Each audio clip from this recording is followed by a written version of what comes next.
So in this video, we're going to be looking at the state of Arizona and seeing how likely it is for the Democrats to win. Now, a lot of people think of this, maybe along with North Carolina, as being the most Republican of the states that the Democrats have to win. And it's understandable because besides, 2020, it was 1996, the last time a Democrat actually won the state. And then before that, it was like Harry Truman in 1948. That was the last time a Democrat had actually gotten a majority of the vote. So we're talking about a long, long time ago. But over the last few years, there have been a lot of good trends. So for example, the Democrats, I say technically, have won the last two Senate races in the state, even though Kristen Sinema has now switched parties. But that seat will go Democratic again.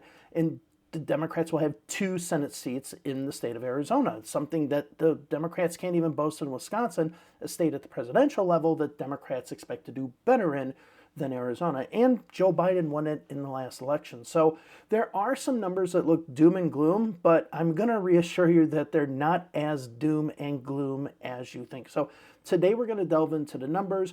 We're going to see what Democrats need to do in order to win and see if it's really possible for them to do so.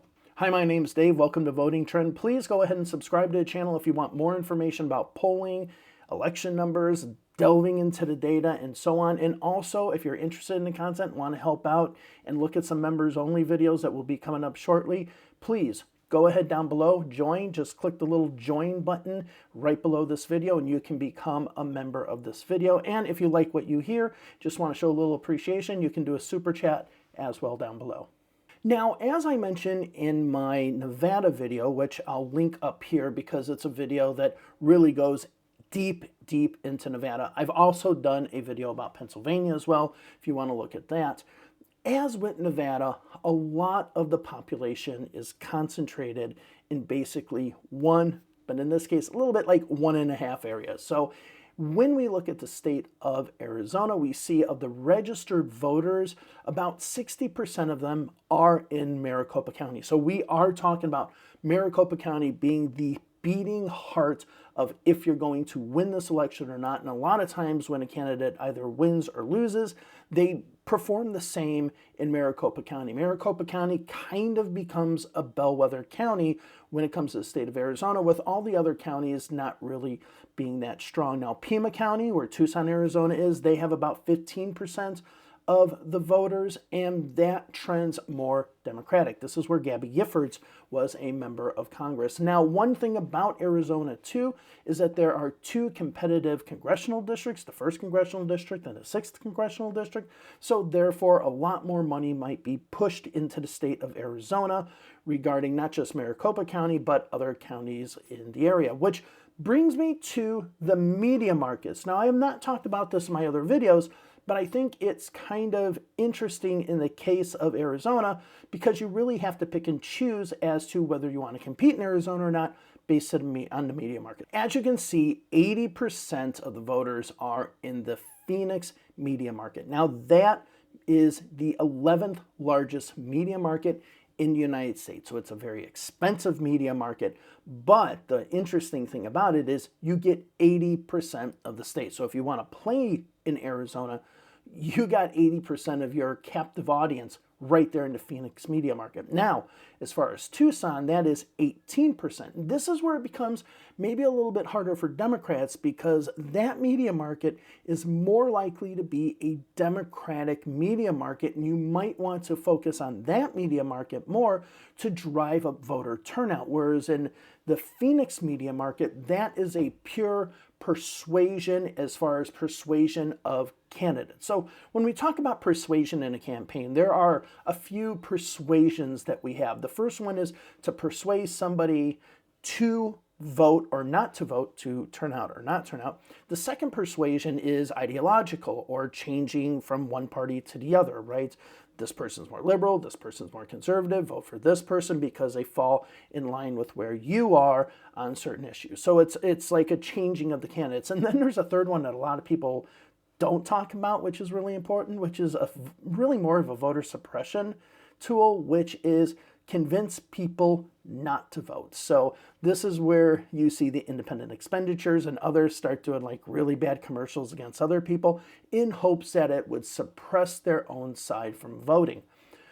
In these cases, I think the Phoenix media market and the Tucson media market would have to have two totally separate messages. And if you're the Democrats, you have to ask yourself, do we really want to spend a ton of money in that 11th largest media market? Or would we rather spend our money in the Tucson market, really bring up turnout, and then that flips the state? Because it doesn't seem like there's been much of a change within Maricopa County. It's slightly becoming more Democratic as far as vote totals, but there doesn't seem to be these huge changes.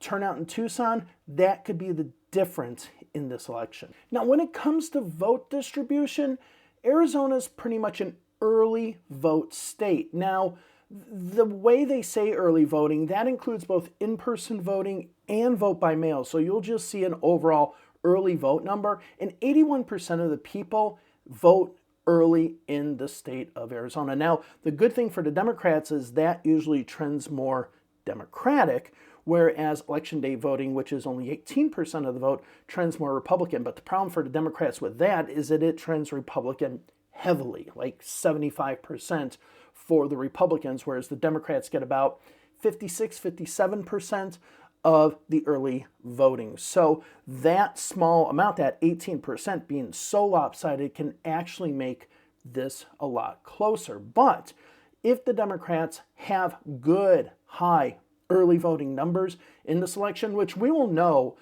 before Election Day, we'll see how many people have actually turned out. That's going to be a good sign. If early voting is much, much lower than what we expect, that's a bad sign for Democrats. Now, there is one huge 8 million pound elephant in the room that a lot of people are talking about, but I'm going to contend it's not as bad as you think, and that is the lack of voter registration, or actually technically the drop in voter registration for Democrats in the state of Arizona. So if we look at this graphic, we'll see that Maricopa County has actually had a drop of 122,000 Democrats compared between 2020 and now. Yes, that means that the numbers, and I'm not saying that the gap has changed, the numbers have actually gone down. There are 122,000 less registered Democrats in Maricopa County now. So they have actually gone down significantly. If we look at Pima County, we'll see that that is down by 23,000, and throughout the rest of the state, it's down by 37,000. So these huge numbers of the amount of registered Democrats that has dipped has to be very concerning for Democrats. But let's look at Maricopa County, because the one interesting thing about Maricopa County is even though Democrats have had this huge drop in registered voters in Maricopa County, the voting trend keeps on going up. It's counterintuitive to what you would think, right? So as the numbers of registered Democrats become less and less part of the composition of the electorate, the percentage of votes that a Democrat gets in Maricopa County keeps on going up and up and up. And this is the thing. So why is this happening? Why are there less registered Democrats, but more Democratic votes? Well, there are two reasons we could probably discern from the data that we have, which is not much, unfortunately. Arizona is really, really bad when it comes to data, especially breaking down the voter turnout by party and breaking down, as far as county is concerned, methods of voting. But what are the two things that might be the reason why we're seeing this change of the voters going down, but the vote total going up? Number one, Democrats might just have a higher turnout rate. Now, this is pretty unlikely because the numbers that we're seeing going down, Democrats would have to have a significantly huge turnout rate compared to the Republicans. Now, there's nowhere where we really see that this is the case, so this is probably not the likely explanation, but we can't rule it out because we don't have the data, so I do want to put it in there just for the sake of being open and transparent and saying, hey, there are possibilities of other things, even though I just think at face value, this doesn't look like it would be it. The second thing, and the more likely reason, is that unaffiliated voters are shifting to the Democratic side. So we are starting to see unaffiliated voters really play a role. Now, why would they be shifting to the Democratic side? Well, if we look at Arizona, it is what we call a semi-closed primary state. Now, I've seen some people call it an open primary state, but from what I understand, if you're registered with a political party, you have to vote in that party's primary. But if you're registered on affiliates, then you can vote in either primary, which really disincentivizes the reason to actually register with a political party unless you have some huge, deep feeling of connection to that. And in a lot of the primaries in the state of Arizona, even today, a lot of these primaries people want to vote in are the Republican primaries. The Democratic primaries maybe aren't as competitive, but at the local level, the primaries on the Republican side can be more competitive. And if somebody's a registered Democrat, they can't vote in that. And in many cases, they might not be able to vote in very influential races. But this is probably the reason why Democrats are doing better in places where their registration numbers are actually going down. It's just the nature of the game.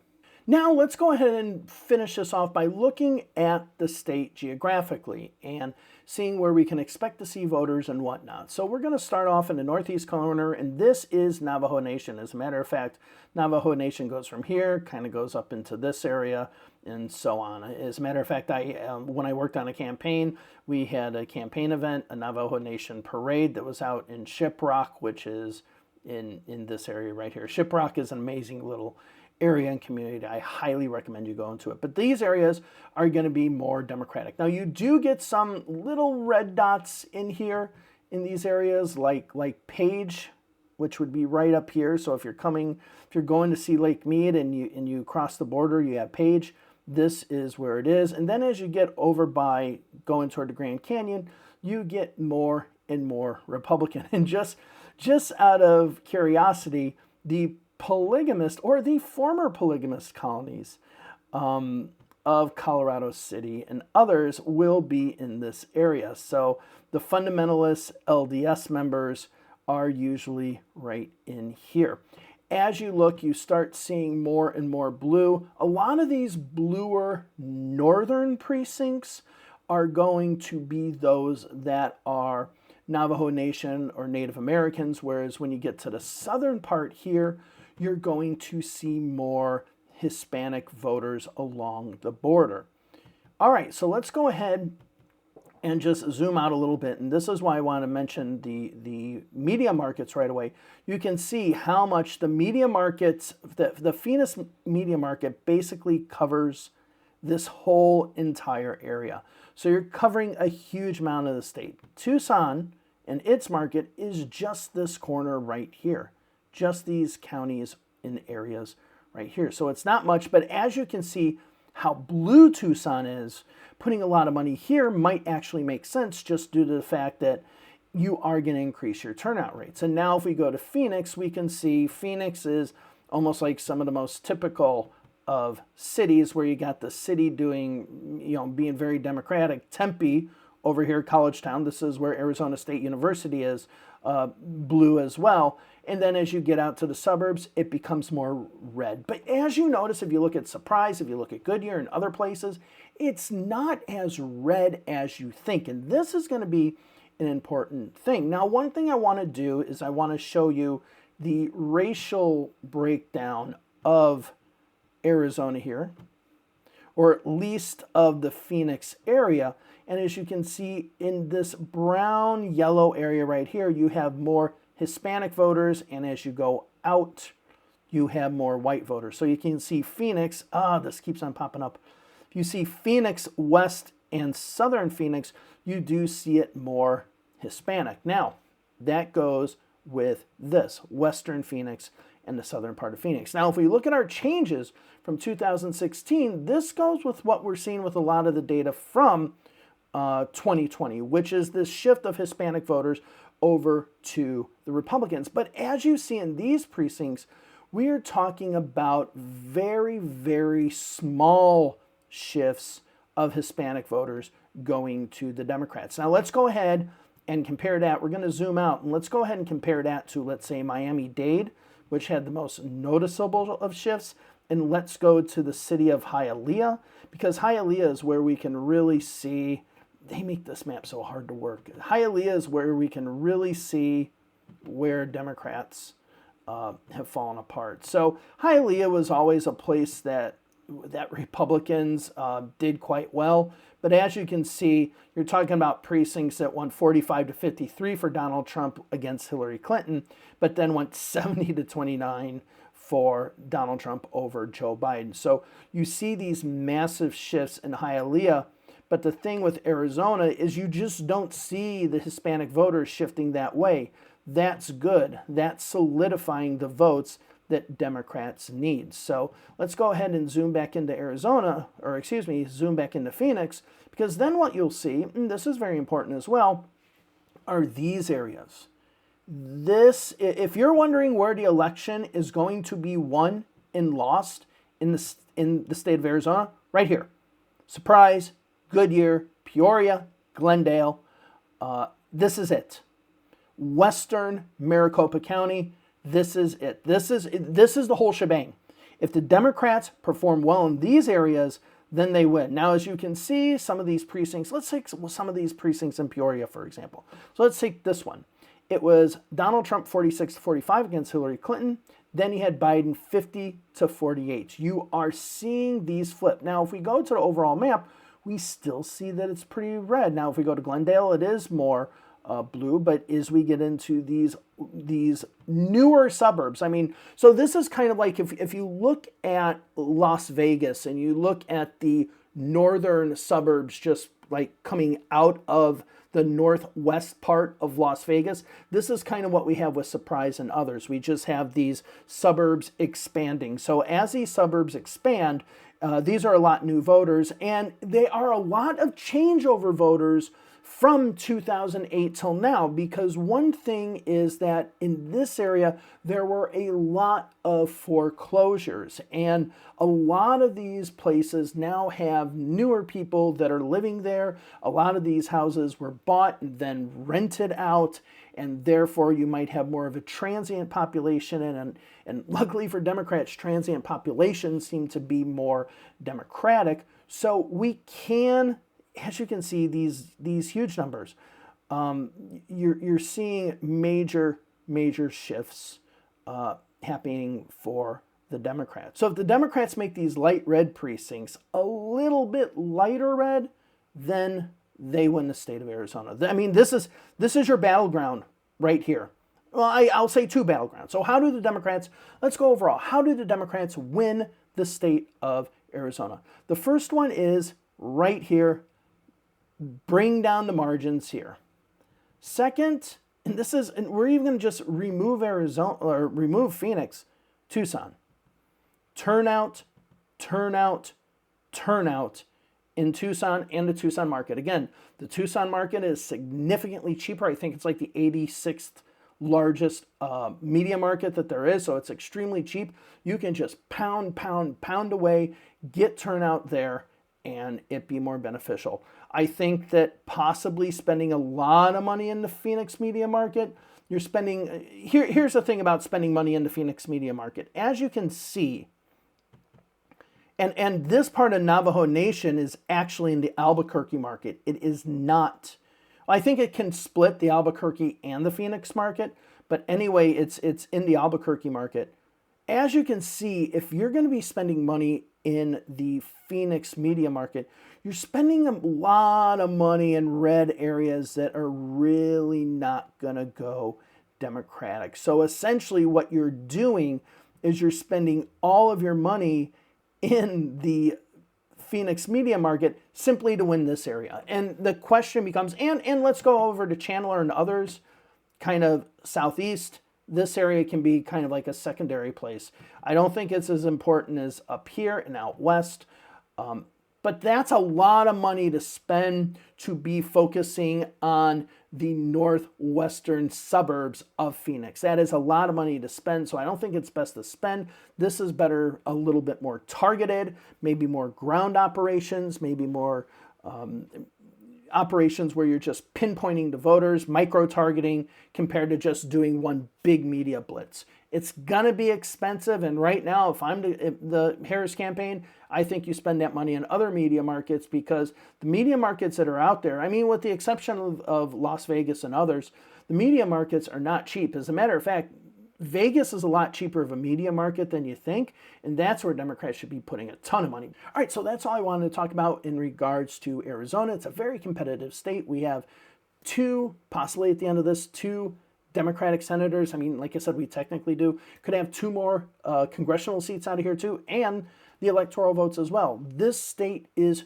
trending. Unlike other states that are trending away, Arizona is trending toward the Democrats. Those northwest suburbs of Phoenix are the key. Tucson turnout, that is a key as well. If those two things work together, this is going to be a good election. That's what you want to look for. If you're going to be looking at any numbers going into Election Day, look at early vote numbers in both of those places, in northwest suburbs of Phoenix and Tucson. If those numbers are high, that's extremely good signs for Democrats. All right, thank you all very much. Remember to subscribe to the channel. If you want to be a member, go ahead and join as well. I will see you all in the next video. Bye-bye.